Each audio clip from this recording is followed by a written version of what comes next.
नमस्कार, स्वागत करती हूँ आप सभी का एनबी न्यूज पर। आपके साथ मैं हूँ अमीषा यादव। वक्त है राष्ट्र धर्म का। आज राष्ट्र धर्म में बात होगी सर्वदलीय बैठक को लेकर। बैठक में जो मुद्दे विपक्षी दलों की ओर से उठाए गए, साथ ही साथ जो एनडीए के सहयोगी दल थे उनके तरफ से उठाए गए, उन सभी मुद्दों पर बातचीत होगी। दरअसल संसद का मॉनसून सत्र 22 जुलाई से शुरू हो रहा है। यह 12 अगस्त तक चलेगा। लोकसभा चुनाव के बाद केंद्र में तीसरी बार सरकार बनने के बाद यह पहला बजट है। वित्त मंत्री निर्मला सीतारमण 23 जुलाई को सदन में बजट पेश करेंगी, जिसके बाद दोनों सदनों में चर्चा होगी। विपक्ष और सरकार के बीच क्या कुछ मुद्दों को लेकर हमेशा टकराव की स्थिति बनी रहती है, इसीलिए संसद में हंगामा होता है और सत्र ठीक से नहीं चल पाता। संसद के बजट सत्र से पहले सरकार ने सर्वदलीय बैठक बुलाई। इस बैठक की अध्यक्षता केंद्रीय मंत्री राजनाथ सिंह ने की और संसदीय कार्य मंत्री किरेन रिजिजू ने बैठक का आयोजन किया। इस बैठक में राजनीतिक दलों ने सरकार को अपने मुद्दे बताए और सुझाव दिए। वहीं कांग्रेस ने डिप्टी स्पीकर पद की मांग रखी है। बैठक के दौरान विपक्षी दलों ने नीट पेपर लीक, बिहार और आंध्र को विशेष राज्य का दर्जा देने समेत तमाम मांगों को उठाया। इस सर्वदलीय बैठक में समाजवादी पार्टी और आम आदमी पार्टी ने कांवड़ यात्रा को लेकर यूपी सरकार के फैसले को भी उठाया। इस सर्वदलीय बैठक के बाद सत्र में हंगामे के आसार बढ़ गए हैं। विपक्ष सरकार को घेरने की कोई कसर नहीं छोड़ेगा, खासकर NEET UG paper leak, Agniveer योजना और बेरोजगारी, जम्मू कश्मीर में बढ़ते आतंकवादी हमले, मणिपुर हिंसा और आए दिन हो रहे ट्रेन हादसे के मुद्दे पर हंगामा होना तय है। इस मामले पर चर्चा करने के लिए हमारे साथ कुछ खास मेहमान भी मौजूद होंगे। उन खास मेहमानों के पास भी चलेंगे, लेकिन उससे पहले देख लेते हैं इस मामले पर आज दिन भर में क्या प्रतिक्रियाएं सामने आई है।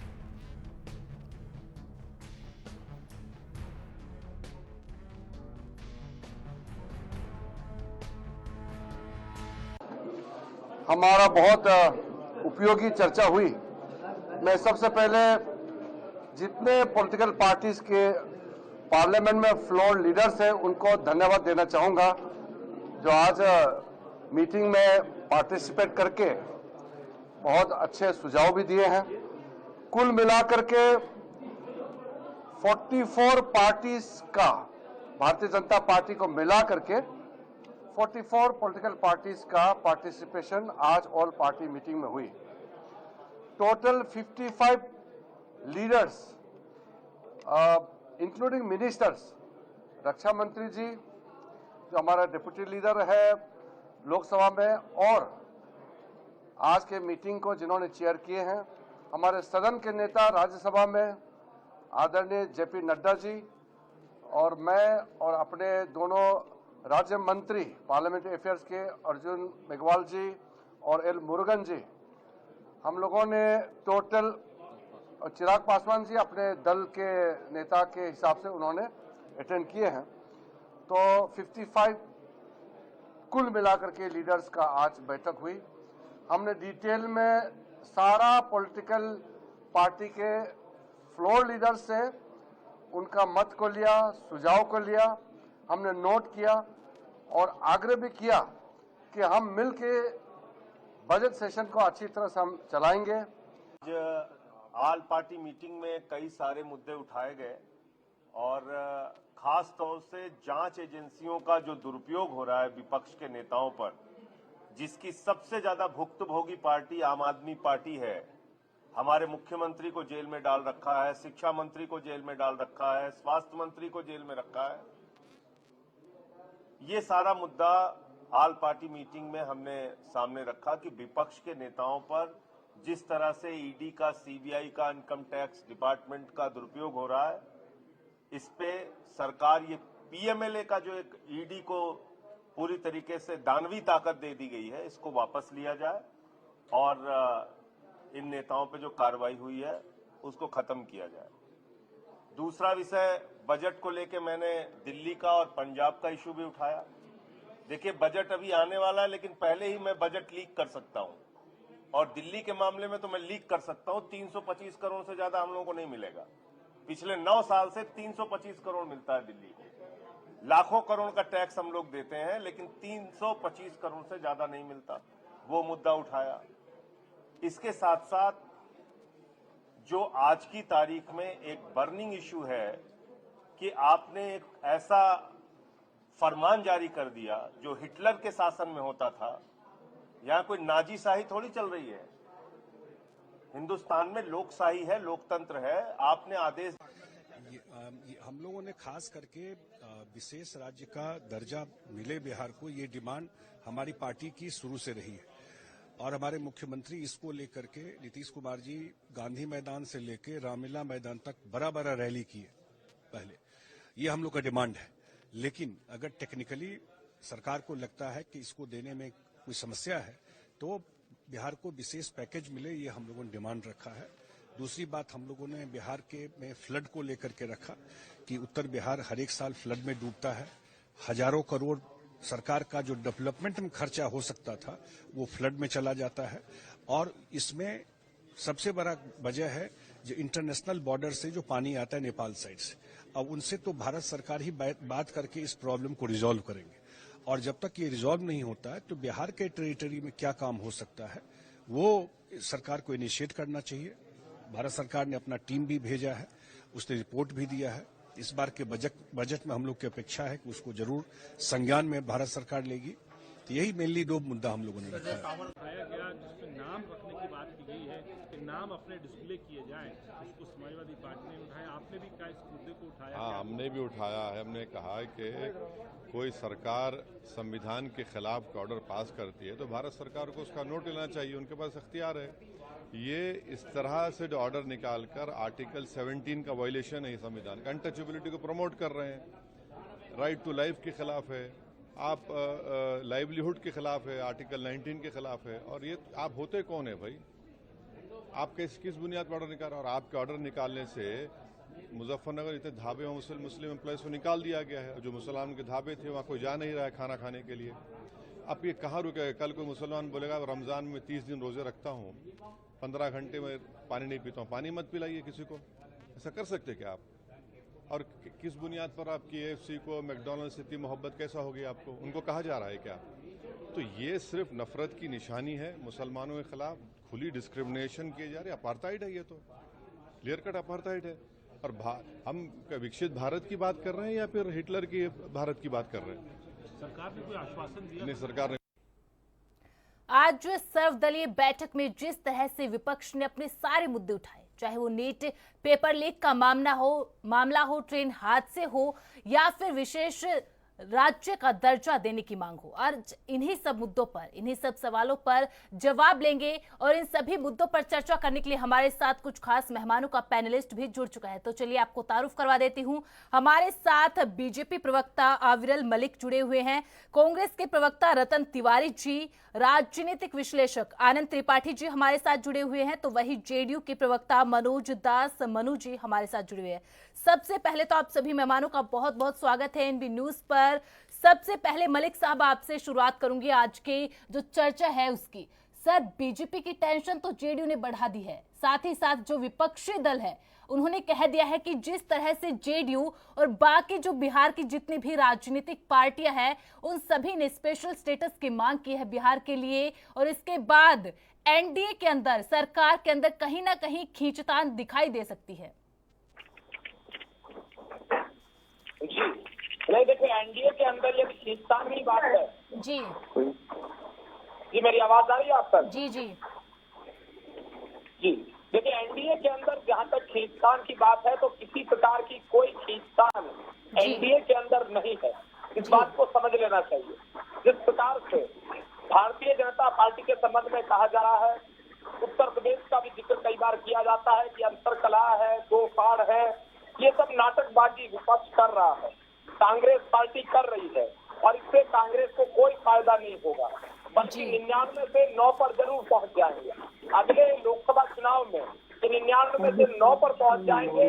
और मुस्कुराते हुए कांग्रेस के हमारे प्रवक्ता जिस प्रकार से हम मुस्कुरा रहे हैं, तो इस बात से स्वीकार रहे हैं कि निश्चित रूप से 99 से 9 पर पहुंच जाएंगे अगली बार। जिस तरीके से इन्होंने विकास नहीं किया, केवल भ्रष्टाचार, जातिवाद, परिवारवाद के आधार पर 60 साल राजनीति की, उसी का नतीजा है कि जनता ने इन्हें नकार दिया। और नकारा किस प्रकार से? कई राज्यों से इन्हें उड़ा दिया, इन्हें साफ कर दिया, इन्हें मिटा दिया। इनका नामो निशान कांग्रेस पार्टी का कहीं मौजूद नहीं है। चाहे वो बात मध्य प्रदेश की कर ली जाए, चाहे वो पश्चिम बंगाल की बात कर ली जाए, दिल्ली की बात कर ली जाए, गुजरात की बात कर ली जाए, छत्तीसगढ़ की बात कर ली जाए, और अगर बात करनी है तो उत्तराखंड और हिमाचल प्रदेश की बात कर ली जाए। इन राज्यों में कांग्रेस पार्टी का कोई नामो निशान आज के समय में मौजूद नहीं है। कांग्रेस मुक्त हो चुके हैं ये राज्य, और आम आदमी पार्टी मुक्त दिल्ली भी हो चुकी है। और आम आदमी पार्टी और कांग्रेस का दिल्ली में गठबंधन था, और उस कारण से मैं कह सकता हूं कि पूरा इंडी गठबंधन हारा है इन सभी राज्यों में। जिस प्रकार से भारतीय जनता पार्टी को 100% सीटें मिली हैं मध्य प्रदेश के अंदर, क्या वो इन्हें नहीं दिख रहा है? और उसके साथ साथ अगर अंतर कलह की बात की जाती है, खींचतान की बात की जाती है, हमारे यहाँ कोई खींचतान नहीं है।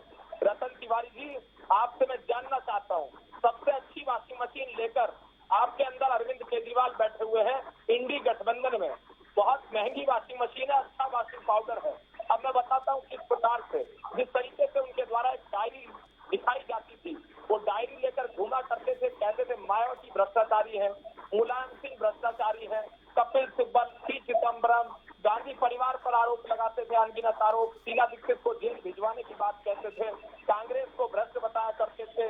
उन्होंने अपनी वॉशिंग मशीन से सबको साफ कर दिया, अपने वॉशिंग पाउडर से सबको साफ करके गठबंधन कर लिया। और कांग्रेस ने भी बेशर्मी के साथ शीला दीक्षित जी की सभी यादों को मिटाते और भुलाते हुए आम आदमी पार्टी के साथ दिल्ली में गठबंधन किया, चुनाव लड़ा, और जनता ने उस चुनाव में इन लोगों को नकारने का अभूतपूर्व काम किया। वोटर्स ने इन्हें मजा चखा दिया दिल्ली राज्य के अंदर, और ये स्पष्ट करता है कि जनता की क्या मंशा है। जनता विकास चाहती है और मोदी जी पर विश्वास रखती है। हमने गरीब ठीक है मलिक जी, आपने जो सवाल पूछे हैं उनका काउंटर ले लेते हैं तिवारी जी से। ठीक है मलिक जी, आपने जो सवाल पूछे उनका काउंटर ले लेते हैं तिवारी जी। जी तिवारी जी, मलिक जी ने पूछा है कि जो पार्टी कांग्रेस पार्टी इस वक्त 99 पे है, वो नो पर आकर सिमट जाएगी। देखिए, सबसे पहले मैं सारे पैनलिस्ट को नमस्कार करता हूं, आपको भी नमस्कार करता हूं। भारतीय जनता पार्टी 2014 में भी कांग्रेस मुक्त भारत का सपना देखा था। उन लोगों ने लगातार एक कैंपेन चलाया था कांग्रेस मुक्त भारत का, और उस कांग्रेस मुक्त भारत का कैंपेन के साथ साथ यह लोग कांग्रेस युक्त होते चले गए। और जो भारतीय जनता पार्टी कांग्रेस को इस भारत से मुक्त करने का सपना देख रही थी, आज वही कांग्रेस इनके नाक में दम कर दी है। आप देखिए ना, 2014 में इन लोग बड़े ढोल नगाड़े के साथ सरकार में आए थे, और ये कहते हुए आए थे कि हमारी सरकार बनेगी तो 15-15 लाख रुपए खाते में डाल देंगे, हमारी सरकार बनेगी तो हर युवाओं को हर वर्ष 2 करोड़ रोजगार दे देंगे, हमारी सरकार बनी तो अच्छे दिन आएंगे, किसानों की एमएसपी पे कानून बनाएंगे, हमारी सरकार बनेगी तो आतंकवाद खत्म हो जाएगा, हमारी सरकार बनी तो इस देश में राम राज स्थापित हो जाएगा। सरकार बन गई, उसके बाद इस देश की जनता को ठेंगा मिला। 2019 में भी इन्होंने झूठे झूठे वादे किए, जनता को क्या मिला? ठेंगा मिला। लेकिन 2024 का जब चुनाव चल रहा था, उस चुनाव में भगवान श्री राम के सहारे यह लोग चुनाव मैदान में उतरे थे। लेकिन क्या हुआ? अयोध्या हार गए, सीतापुर हार गए, बद्रीनाथ हार गए, महाराष्ट्र में तमाम सीटें हार गए।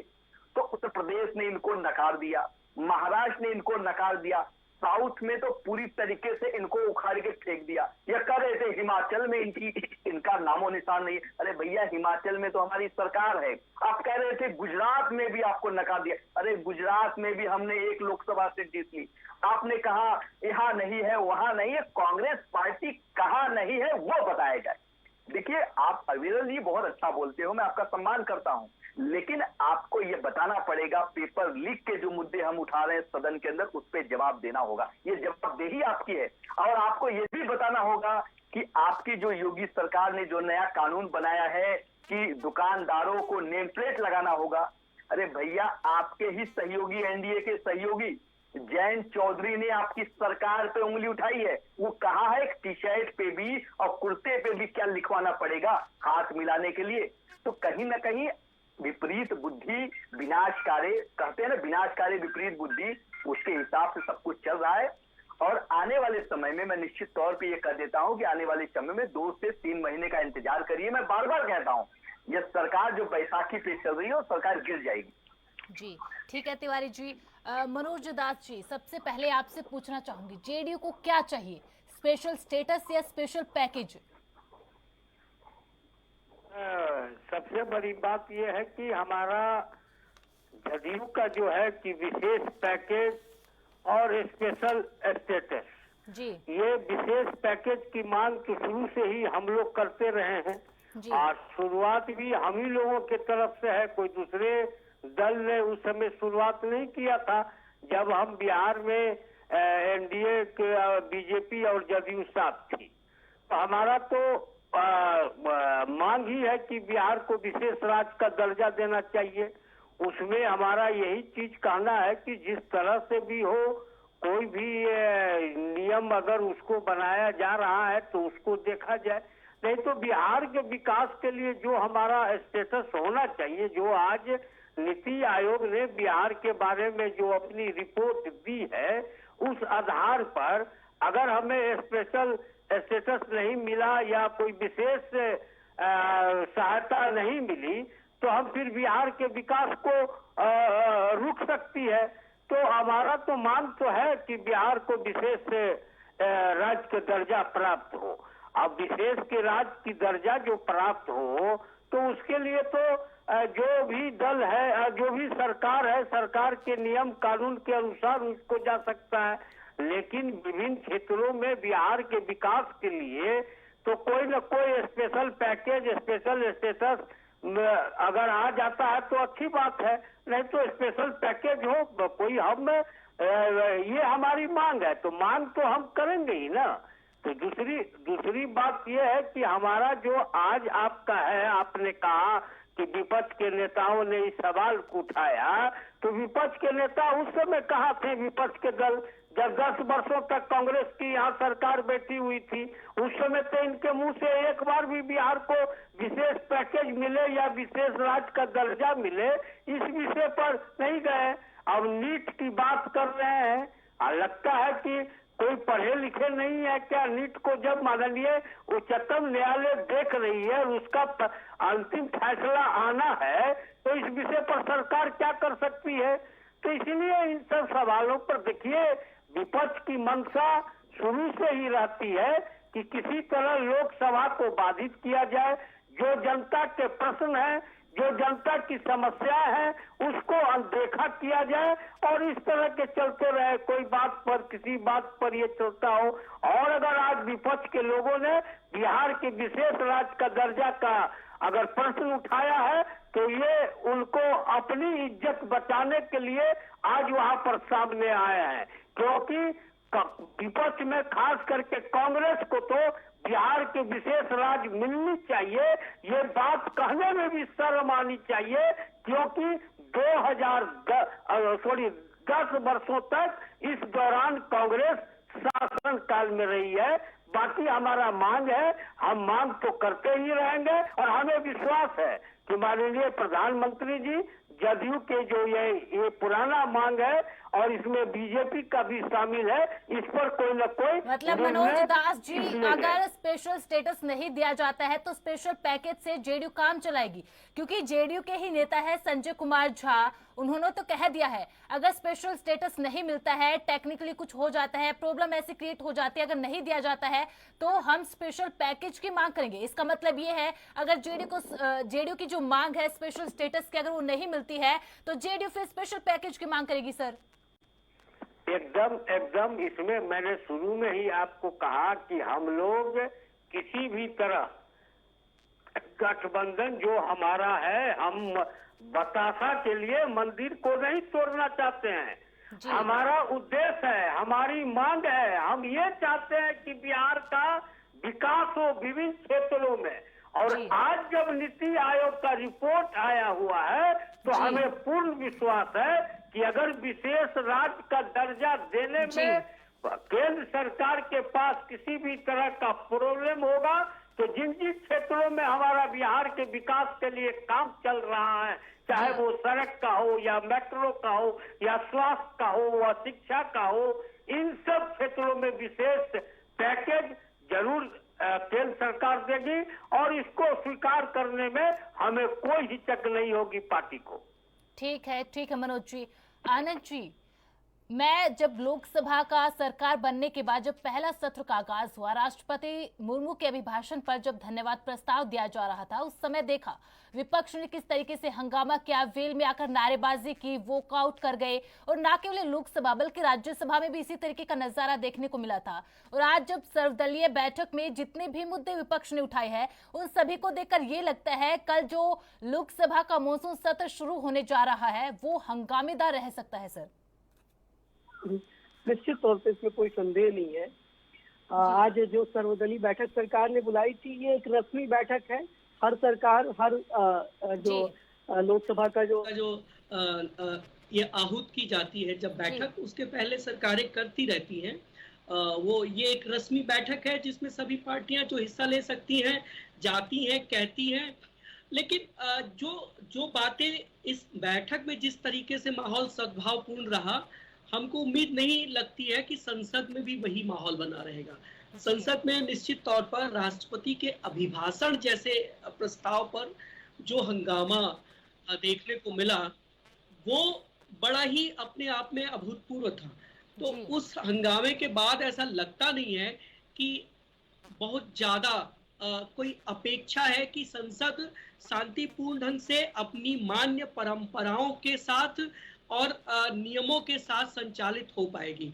निश्चित तौर पर जो विपक्ष को एक इस सेंस आया है कि वो इस बार बहुत ताकतवर होकर के आया है इस लोकसभा में, उस सेंस का इस्तेमाल वो सेंस ऑफ एंटाइटलमेंट के लिए करेगा, वर्चस्व की लड़ाई के तौर पर प्रस्तुत करेगा कि सरकार के ऊपर उसका वर्चस्व बढ़ गया है। देश में लोगों ने उसको सरकारी जो दल है, जो सत्ताधारी दल है या सत्ताधारी गठबंधन है, विपक्ष को ऐसा लगता है कि उसको देश में ज्यादा तरजीह मिली है। हालांकि ये एक भ्रम है, लेकिन निश्चित तौर पर विपक्ष को ऐसा लग रहा है, जो भी विपक्षी गठबंधन है वो ऐसा दिखाने की कोशिश कर रहा है कि सत्ताधारी गठबंधन पर उसे एज है जी। तो ये जो वर्चस्व की लड़ाई जो राष्ट्रपति के अभिभाषण के समय देखने को मिली, प्रधानमंत्री के पूरे 2.25 घंटे के भाषण के दौरान बेवजह के मुद्दे पे नारेबाजी होती रही। मणिपुर के एक सांसद को समय दिया गया और एक सांसद को समय नहीं दिया गया, उस सांसद को समय मांगने के लिए 2.25 घंटे नारेबाजी होती रही। ठीक है आनंद जी, आपके पास फिर से आऊंगी। आप जिस मुद्दे पर बातचीत कर रहे हैं, जिस तरह से विपक्ष अपनी ताकत दिखा रहा है, कभी कभी ये भी बैकफायर हो जाते हैं, तो इस मुद्दे पर चर्चा करेंगे, लेकिन वक्त हो चला एक छोटे से ब्रेक का।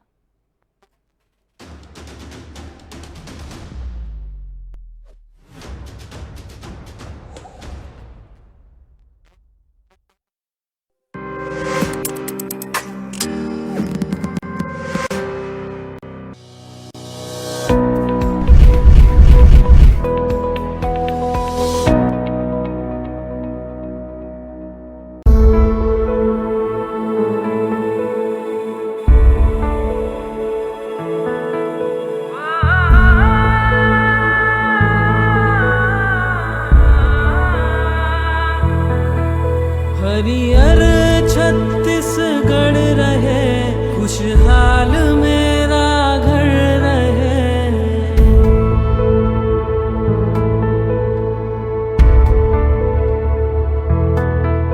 हरियर छत्तीसगढ़ रहे, खुशहाल मेरा घर रहे। आंचल महतारी के सवार दे हरियाली से। एक पेड़ माँ के नाम का, एक पेड़ माँ के नाम का।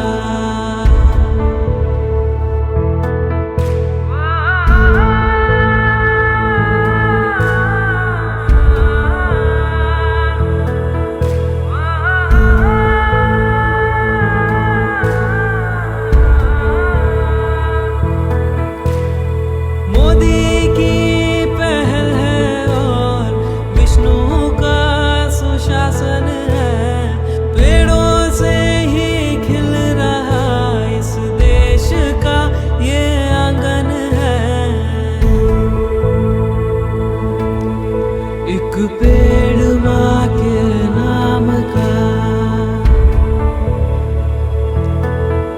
एक पेड़ माँ के नाम का, एक पेड़ माँ के नाम का।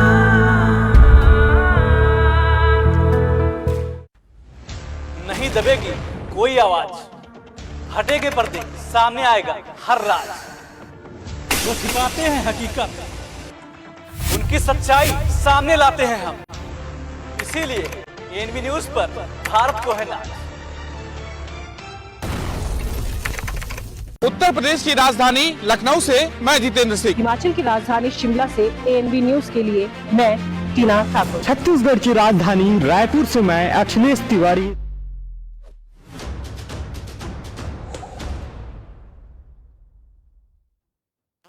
ब्रेक के बाद एक बार फिर से आप सभी का स्वागत है। तो राष्ट्र धर्म में आज बात कर रहे हैं जो सर्वदलीय बैठक हुई है बजट सत्र शुरू होने से पहले, उसको लेकर और उसमें क्या कुछ मुद्दे उठाए गए थे उनको लेकर, और इन्हीं सब पर चर्चा करने के लिए हमारे साथ 4 मेहमान जुड़े हुए हैं। बीजेपी प्रवक्ता अविरल मलिक जी, रतन तिवारी जी, कांग्रेस के प्रवक्ता अनंत त्रिपाठी जी, राजनीतिक विश्लेषक वही जेडीयू के प्रवक्ता मनोज दास मनु जी। त्रिपाठी जी, अब आप अपनी बात को कंप्लीट कर सकते हैं। मैं वही कह रहा था कि जो ये कल से बजट सत्र शुरू होने वाला है जी, इसमें ये सरकार को और देश को दोनों को ये उम्मीद नहीं रखनी चाहिए कि विपक्ष सदन को बहुत ही शांतिपूर्ण ढंग से चलने देगा। हालांकि उनकी अपनी राजनीति है वो भी करेंगे, वो इसीलिए गए भी है, चुने भी गए हैं। वो अपने मुद्दों को वरीयता देने के लिए प्रयास करेंगे, इसमें कोई गलत बात नहीं है। लेकिन वरीयता, अपने मुद्दों को वरीयता देने या दिलवाने के क्रम में संसदीय नियमों परंपराओं का उल्लंघन नहीं देखने को मिलना चाहिए। संसद को बेवजह अवरोध संसद में नहीं उत्पन्न होना चाहिए। इस बात का ख्याल सरकार को भी रखना चाहिए और विपक्ष को भी रखना चाहिए। मैं जो बात कह रहा था कि जिस तरीके से व्यवहार हुआ विपक्षी गठबंधन का, जो राष्ट्रपति के अभिभाषण के वाले समय पर, वो निश्चित रूप से उससे ये मैसेज देश में है कि टकराव की राजनीति की तरफ ये देश अब बढ़ गया है। 2 गठबंधनों में टकराव की राजनीति की तरफ ये देश बढ़ गया है। जिस तरीके से प्रधानमंत्री बोल रहे थे, अविरल 2.25 घंटे नारेबाजी की गई। प्रधानमंत्री को सुनने की मतलब उनके प्रति किसी भी तरह के सम्मान दिखाने की कोशिश नहीं की गई विपक्ष के गठबंधन के द्वारा। ये जो बात आई, ये निश्चित तौर पर दुखदाई है संसदीय परंपराओं और नियमों के लिए। यही बात जब वो हुआ, वो राज्यसभा में गए तो लोग वॉकआउट करके चले गए। ये कई बार प्रधानमंत्री के साथ हो सकता है। मैं मान सकता हूं कि विपक्ष का विरोध है प्रधानमंत्री के बहुत सारी बातों पर, लेकिन एटलीस्ट प्रधानमंत्री के तौर पर जब वो कह रहे हैं तो उनको सुनना चाहिए और उनकी बातों का तर्कपूर्ण जवाब देने की बात होनी चाहिए। तो वो चीजें हमारे डिस्कोर्स से गायब हो रही हैं, संसदीय डिस्कोर्स से। ये एक ऐसा मसला है कि इस पर कोई विचार करने को तैयार नहीं है। निश्चित तौर पर वेल में आना, विपक्ष के नेता का प्रेरित करना अपने लोगों को कि वो वेल में आए, ये बड़ा अचंभित करने वाली बात है।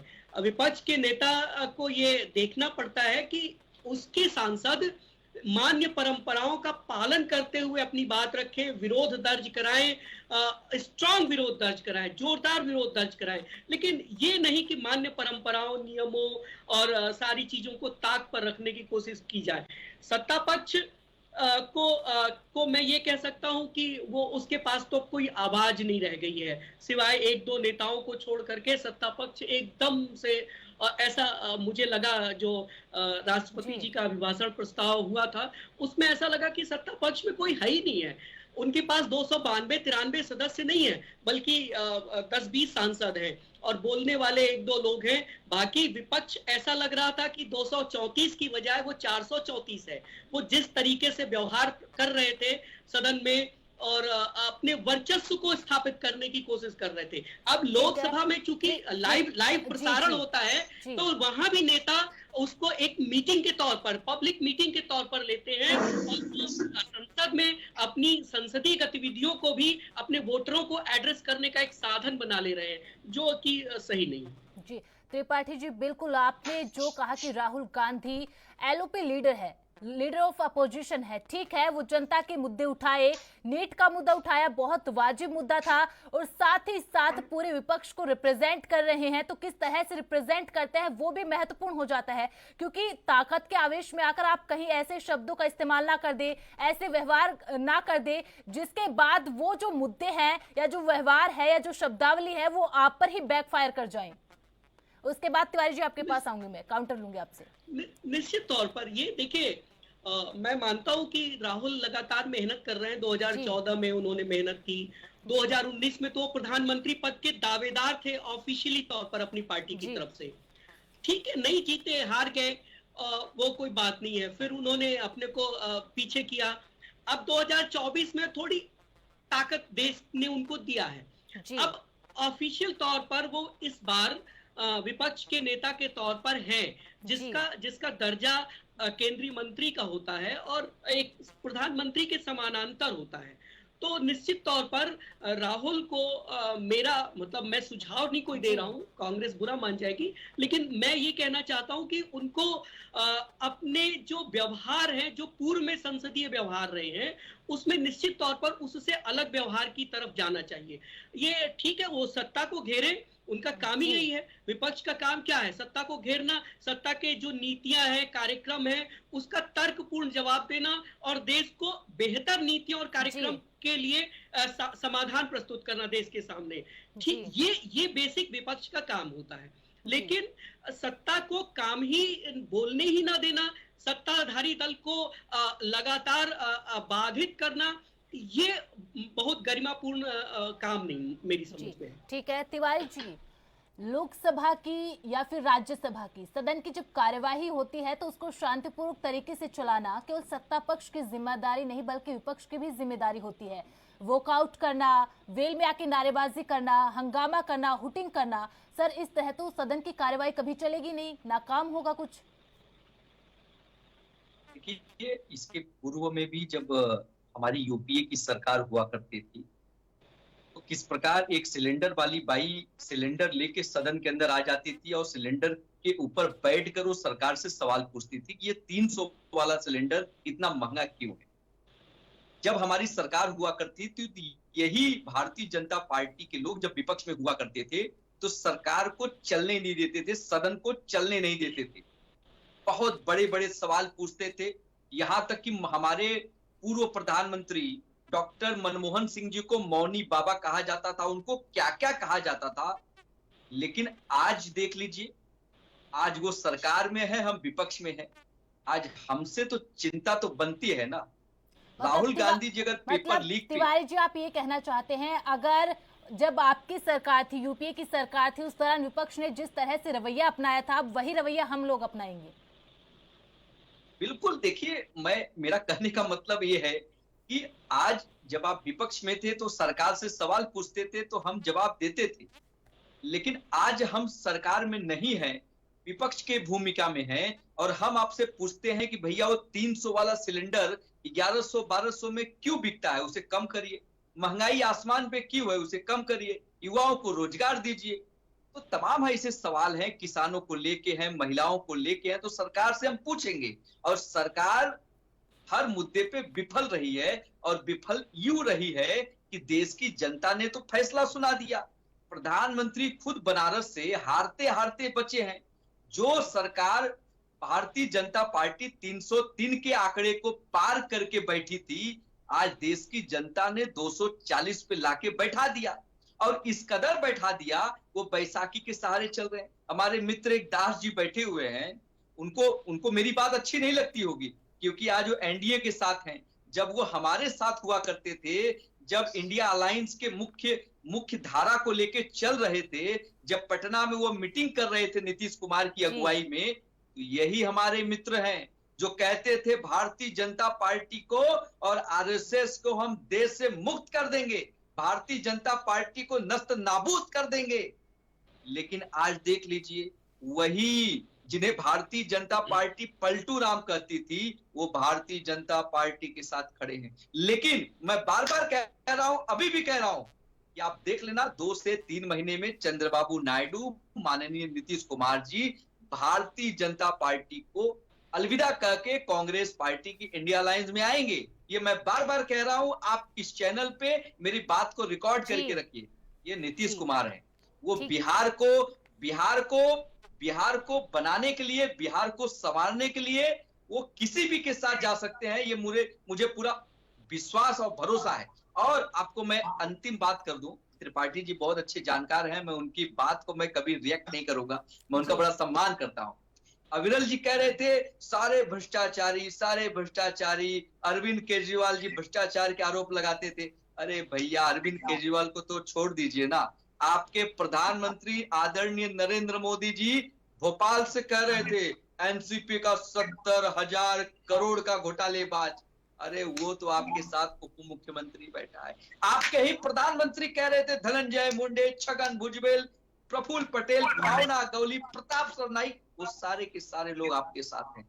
तो भ्रष्टाचार पे जब आप बात करेंगे तिवारी जी, लेकिन फिर यही सवाल तो उस तरफ से उठ सकता है कि जिस कांग्रेस पार्टी पानी पी के कोसती थी आम आदमी पार्टी को, सबसे पहले मुद्दा जो कथित शराब घोटाला है, वो मुद्दा तो कांग्रेस ने ही उठाया था। आज वही कांग्रेस आम आदमी पार्टी के साथ थी लोकसभा चुनाव में। आज भी हम उठा रहे हैं और आम आदमी पार्टी के साथ हमारा लोकसभा में गठबंधन है। हम विधानसभा में उनके साथ कोई गठबंधन, कोई मित्रता नहीं निभाने वाले हैं। जो स्थानिक मुद्दे हैं, उस स्थानिक मुद्दे पे हम आक्रामक रूप से हम हमला बोलते आएंगे। जब देश की बात आएगी, देश के मुद्दे पे हम साथ आए। जी ठीक है, मलिक जी आपसे भी काउंटर लूंगी, लेकिन उससे पहले मैं मनोज जी से काउंटर ले लेती हूं। जो तिवारी जी ने पूछा है कि नीतीश कुमार, उन्होंने ऐलान किया है कि नीतीश कुमार बहुत जल्द कांग्रेस के साथ जो है मिल जाएंगे, इंडिया गठबंधन के साथ जुड़ जाएंगे, क्योंकि उनको बिहार की चिंता है, बिहार की फिक्र है। लेकिन साथ साथ उन्होंने कहा कि नीतीश बाबू जिस बीजेपी को कोसते थे, जिस बीजेपी को उखाड़ फेंकने की बात करते थे, आज उन्हीं के साथ मिल गए हैं। देखिए, नीतीश कुमार जी या अन्य कोई नेता है, उसमें उनका अलग किस्म का है जी। उनके बातचीत का ढंग, उनके बोलने का ढंग, वह जिस दल जिसके खिलाफ में है उसकी भी अगर वो आलोचना करते हैं तो उस आलोचना में कोई दम होता है कि हम नेस्ताभूत कर देंगे, हम ये कर देंगे, हम वैसे कर देंगे, मुक्त कर देंगे। ये सब कभी नीतीश कुमार जी नहीं बोलते हैं। हमारे भाई को लगता है कि थोड़ी सी गलतफहमी हो गई हमसे। और अभी तो चुनाव हुआ था, चुनाव में नीतीश कुमार कह रहे थे ना हम मरना पसंद करेंगे, लेकिन भारतीय जनता पार्टी के साथ तिवारी जी आपके पास फिर से आऊंगी, एक बार मनोज जी को अपनी बात कंप्लीट कर लेंगे। लेकिन उस समय तो कोई बातचीत नहीं हुआ। और ठीक हमारे उसमें राष्ट्रीय प्रवक्ता जी ने कहा, त्यागी जी ने, कि हमको ऑफर आया है इंडिया गठबंधन के तरफ से प्रधानमंत्री बनने का, लेकिन हमने ऑफर को स्वीकार कर दिया है। लेकिन इंडिया गठबंधन के किसी नेता को इतनी ताकत नहीं हुई कि वह कहता कि हमने उनको न्योता नहीं दिया था। उन्होंने सारा रिकॉर्ड दिखाया था। तो जब उस परिस्थिति में नीतीश कुमार जी इंडिया गठबंधन के इसको ठुकरा सकते हैं, तो फिर आने वाले समय में क्या हो सकता है? इसकी फिर आने वाले समय में हो सकता है कि 99 में से 45 तो एमपीए बीजेपी में आ जाए, सत्ता पक्ष में आ जाए। इसकी कौन गारंटी ले सकता है?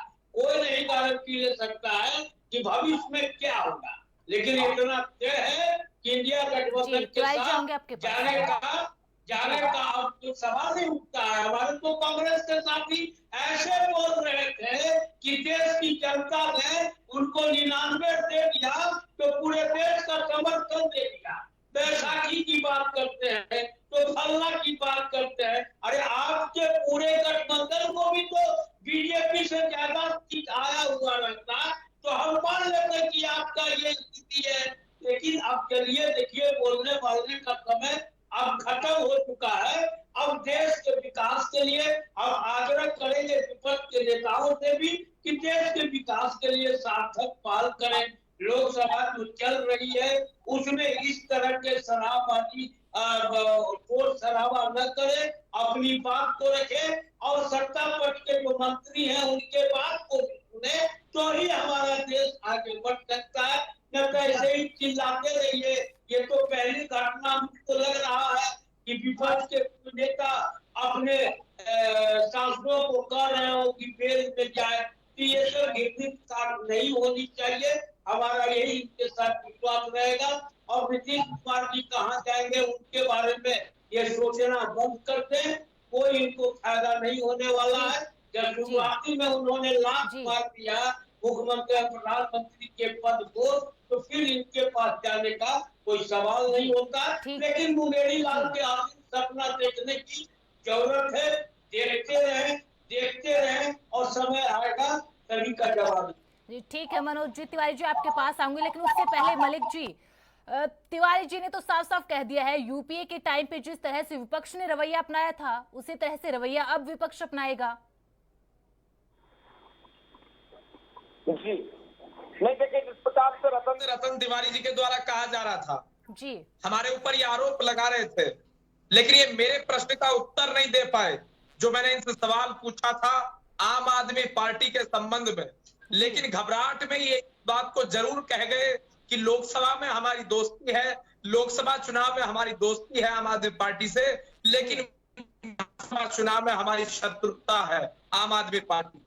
तो इनसे जानना चाहता हूं, विधानसभा चुनाव में आपकी शत्रुता है, लोकसभा चुनाव में दोस्ती है, तो क्या आप जनता को मूर्ख बना रहे हैं? क्या आप जनता को छलने कर रहे हैं? क्या विधानसभा चुनाव में वही आम आदमी पार्टी बदल जाए? पार्टी का एजेंडा विधानसभा चुनाव में बदल जाए, चुनाव में कुछ और हो जाता है? क्या वही आम आदमी पार्टी के नेता नहीं है? पार्टी के संयोजक बदल जाते हैं लोकसभा चुनाव और विधानसभा चुनाव में? क्या उनके जो मंत्री हैं, उनका जो मंत्रिमंडल है वो बदल जाता है लोकसभा चुनाव और विधानसभा चुनाव में? क्या परिवर्तन आ जाता है आखिर लोकसभा चुनाव में और विधानसभा चुनाव में आम आदमी पार्टी के भीतर? मैं इस बात को भी आपसे जानना चाहूंगा।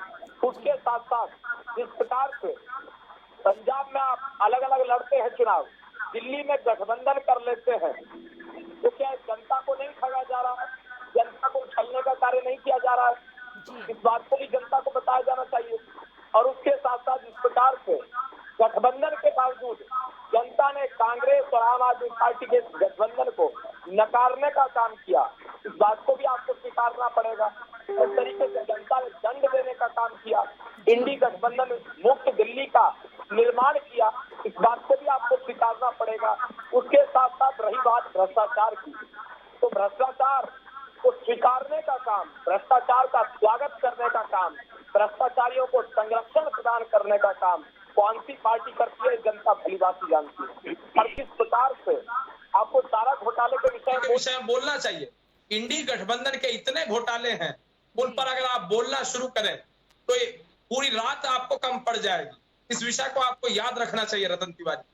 उसके साथ साथ चारा घोटाले की बात करिए, 2G की बात करिए, कॉमनवेल्थ की बात करिए, आईएनएक्स मीडिया स्कैम की बात करिए, गाजियाबाद प्रोविडेंट फंड के घोटाले की आप बात करिए, हर्षद मेहता शेयर घोटाले की आप बात कर लीजिए।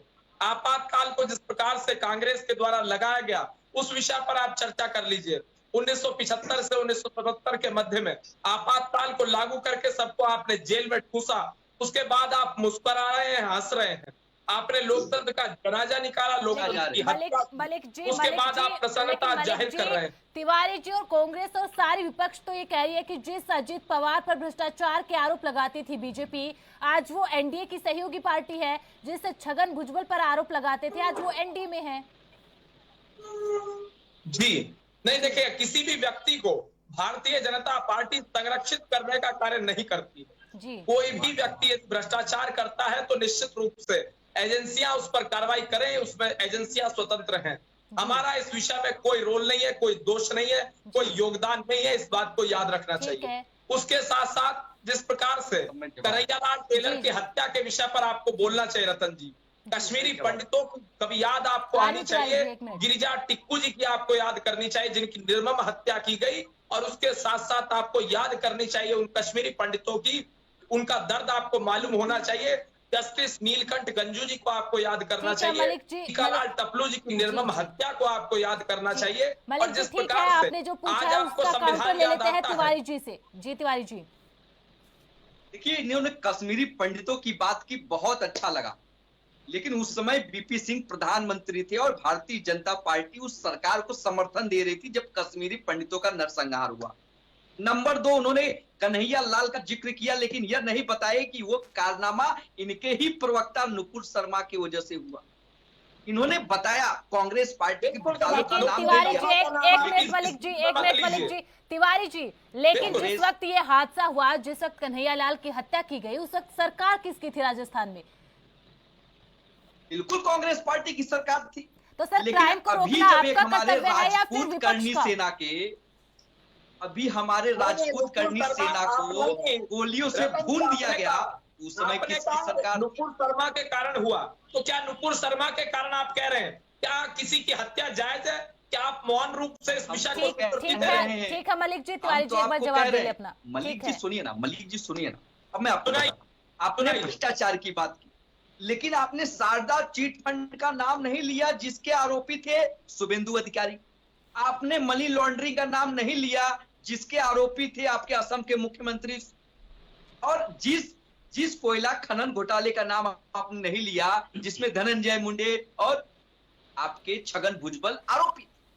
तमाम भ्रष्टाचारियों को आप संरक्षण देने का काम स्वयं करते हैं और भ्रष्टाचार का गुणगान भी आप करते हैं। आप अच्छी बात करते हैं, लेकिन मैं आपको बता दूं, आपने गठबंधन की बात की, आम आदमी पार्टी और कांग्रेस पार्टी। मैं आपसे पूछता हूं, जब राजस्थान में विधानसभा चुनाव हो रहा था तो आपके चौटाला जी, दुष्यंत चौटाला की पार्टी चुनाव लड़ रही थी। वो अलग अलग 22-23 सीटों पर लड़ रही थी और लोकसभा में आप साथ में थे। और आपको बता दूं, जो आपके राजस्थान में लाल डायरी दिखाते थे भाई साहब, राजेंद्र धूड़ा जिसका नाम था, वह एकनाथ शिंदे की शिवसेना के साथ लड़ रहे थे आपके सामने। ना आप जीते ना वो जीते, कांग्रेस पार्टी जीत गई। तो आप देखिए, जब गठबंधन धर्म की बात करते हैं तो ये सब जानकारी लेके बैठा करिए विरल जी। देखिए, अलग अलग परिस्थितियों के हिसाब से गठबंधन होता है और हमने स्पष्ट इंडिया अलायंस जब बन रहा था तभी हमने कह दिया था मध्य प्रदेश विधानसभा चुनाव में कि हमारा गठबंधन लोकसभा चुनाव के लिए बना है और हम लोकसभा चुनाव में साथ जाएंगे, लेकिन विधानसभा चुनाव में हमारी कोई बात नहीं चल रही है और कोई गठबंधन की कोई सुबोहाट नहीं है। समय आएगा, गठबंधन की स्थिति अगर बनेगी तो हम गठबंधन करेंगे, लेकिन अभी स्थिति नहीं है। दे देता हूं, बिल्कुल मैं जवाब दे देता हूं, आप जवाब ले लीजिए। देखिए, जिस प्रकार से शुरू में आपने नुपुर शर्मा जी का आपने जिक्र किया था यहाँ पर कन्हैया लाल टेलर के विषय में, तो मैं आपसे जानना चाहता हूं उसके बाद अगर नुपुर शर्मा जी का आप नाम लेंगे तो उससे एक कदम आगे बढ़कर आप सर तन से जुदा के नारे को भी याद कर लीजिए। तो जब सर तन से जुदा का नारा लगाया जाता है उस विषय पर क्यों प्याज को निकोल रहे हैं? जब आप प्याज को निकोलेंगे, जब उस छिलकों को निकोलेंगे तो हार्दिक पटेल का भी नाम आएगा। ठीक है सर, दो बातें यहाँ से भी आएंगी, दो बातें वहां से भी आएंगी। ठीक है मलिक जी, तिवारी जी, ठीक है, अगर दो बातें बीजेपी उठाएगी तो दो बातें कांग्रेस भी उठाएगी इतिहास की। ठीक है, आनंद जी, आपसे जानना चाहूंगी, आज जो सर्वदलीय बैठक हुई है उसमें जो संसदीय कार्य मंत्री थे किरण जी, उन्होंने कहा था कि कल से जो मॉनसून सत्र का आगाज होने जा रहा है वो शांतिपूर्वक रहे, इसकी हमने सभी से अपील की है। लेकिन यहाँ पर सर एक उदाहरण, एक एग्जाम्पल लेना चाहूंगी राजस्थान विधानसभा का। जब वहां पर विधानसभा का सत्र का आगाज होने वाला था उससे पहले भी एक सर्वदलीय बैठक बुलाई गई थी, एक नवाचार करने की कोशिश की गई, लेकिन जैसे ही सत्र का आगाज होता है वही हंगामा देखने को मिलता है, वही नारेबाजी देखने को मिलती है। देखिए, मैंने पहले भी कहा कि ये एक रस्मी बैठक है। रस्मी तौर पर आज से नहीं, शुरुआत से, प्रारंभ से 1951 में जब पहला लोकसभा का चुनाव हुआ, उसके बाद लोकसभा का गठन हुआ, उसके जब सत्र आयोजित होते थे उसके उसी समय से सर्वदलीय बैठक बुलाए जाने का एक प्रचलन बन गया, एक परंपरा सी बन गई है। ये एक रस्म है और कोई आवश्यक नहीं है कि यहाँ जो सहमति बनी हो उसका पालन विपक्षी पार्टियां या सत्ताधारी पार्टी सदन में भी करे। ऐसा देखने में आता है, उम्मीद ऐसी की जाती है, लेकिन ऐसा देखने में नहीं आता है। तो हम अगर बहुत भोले होंगे, अगर ये मान लें कि आज की बैठक में संसदीय कार्य मंत्री किरण रिजिजू जी ने जो उम्मीद जाहिर की है वो उनका दिल भी उस उम्मीद के प्रति बहुत आस्थावान होगा। मैं ऐसा नहीं मानता हूँ।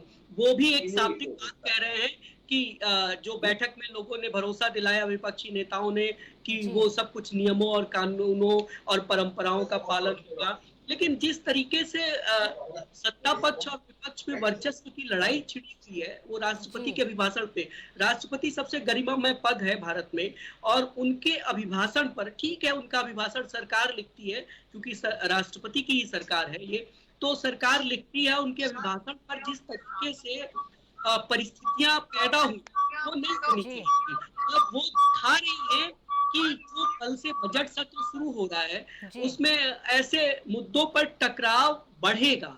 टकराव होना कोई बड़ी बात नहीं है। लोकतंत्र में टकराव, वैचारिक टकराव होना चाहिए। अगर वैचारिक टकराव नहीं रहेंगे तो लोकतंत्र का कुछ खास मजा नहीं रह जाएगा।